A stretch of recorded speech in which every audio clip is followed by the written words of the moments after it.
Hello everyone, this is Komal Khorgade, lecturer in Electronics and Telecommunication Department, NIT Polytechnic Nagpur.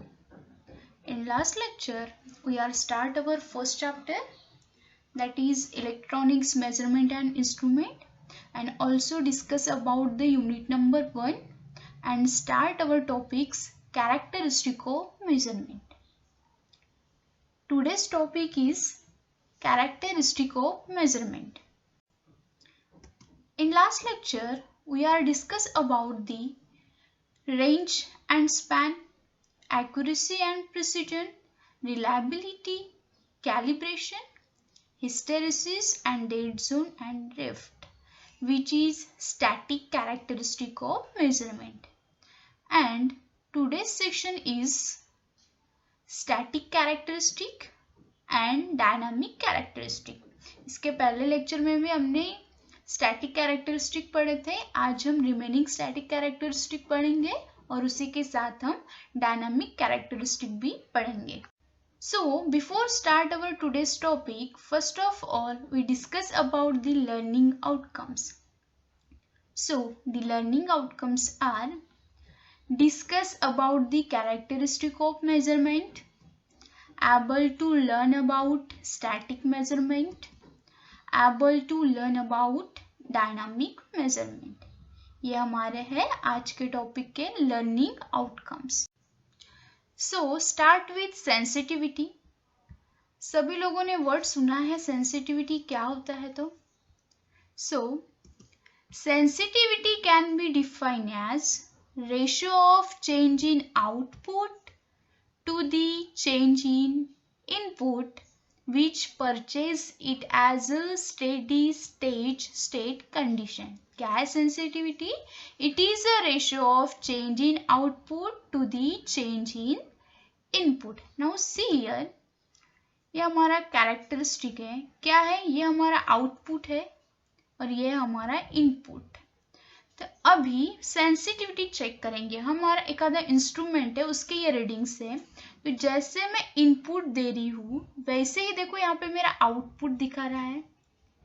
ये first है और second का जैसे मैं इनपुट दे रही वैसे यहाँ पे आउटपुट दिखा रहा है. तो देखो जैसे इनपुट बढ़ रहा वैसे ही जल्दी ही आउटपुट मिल रहा है, वो है हमारी हाई सेंसिटिविटी. और यहाँ थोड़ा सा स्लो मिल रहा, लो मिल रहा, तो वो है हमारा लो सेंसिटिविटी.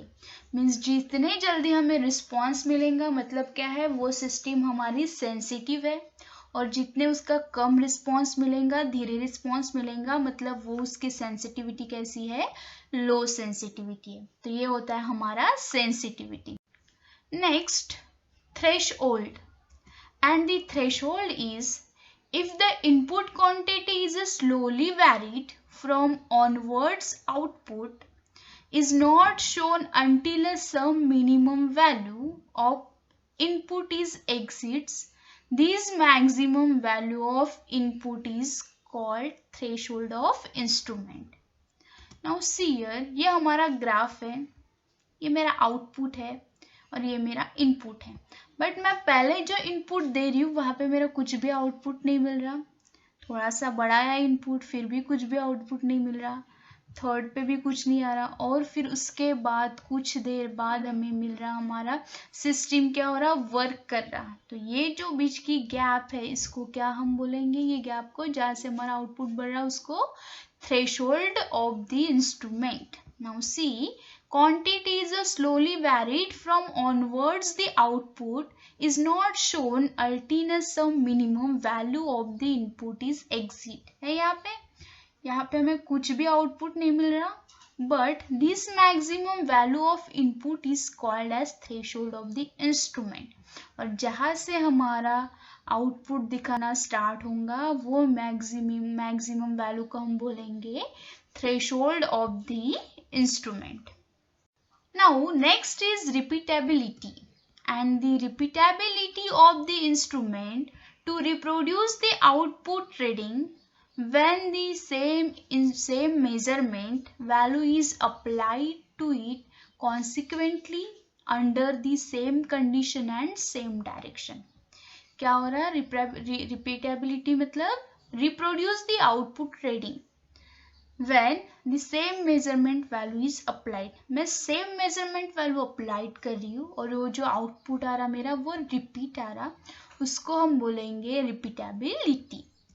Now see here, ये है मेरा ग्राफ, ये मेरा पहला आउटपुट है पहला यूजर का और ये सेकंड यूजर का है. मीन्स पहले भी यूजर का आउटपुट सेम आया, सेकंड भी यूजर का आउटपुट सेम आ रहा, मतलब क्या हो रहा, वो रिपीट हो रहा.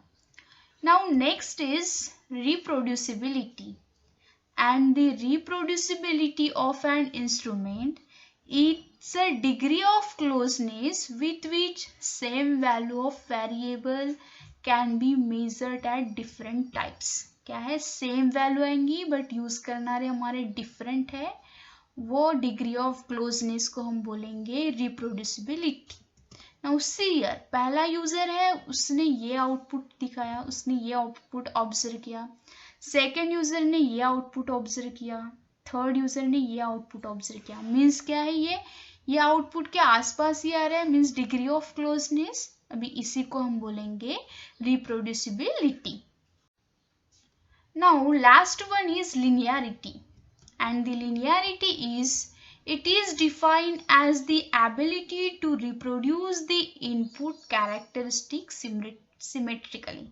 क्या है, ability to reproduce the input characteristic symmetrically. Now see here, next is resolution, and the resolution is when the input signal is increased from non-zero value, one observer that instrument output does not change until certain input increment is exits. These increment is termed as resolution. See here, क्या है resolution, मतलब पहले जो मैं input दे रही हूँ मुझे output कुछ नहीं मिल रहा, बट उसके बाद मुझे आउटपुट मिल रहा है, बट फिर से कुछ देर बाद मुझे आउटपुट नहीं मिल रहा. मतलब ये मैं क्या कर रही हूँ, यहाँ पे कुछ इंक्रीज कर रही हूँ और उसके बाद फिर से मेरा आउटपुट शो हो रहा, उसके बाद फिर से मुझे कुछ इंक्रीज करनी पड़ रही है वैल्यू.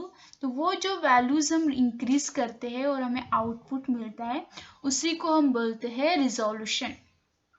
उसी को हम क्या बोलेंगे, रिजोल्यूशन ऑफ द इंस्ट्रूमेंट. अभी हो गए ये हमारे थे स्टैटिक कैरेक्टरिस्टिक. अभी हम देखेंगे dynamic characteristic of the instrument.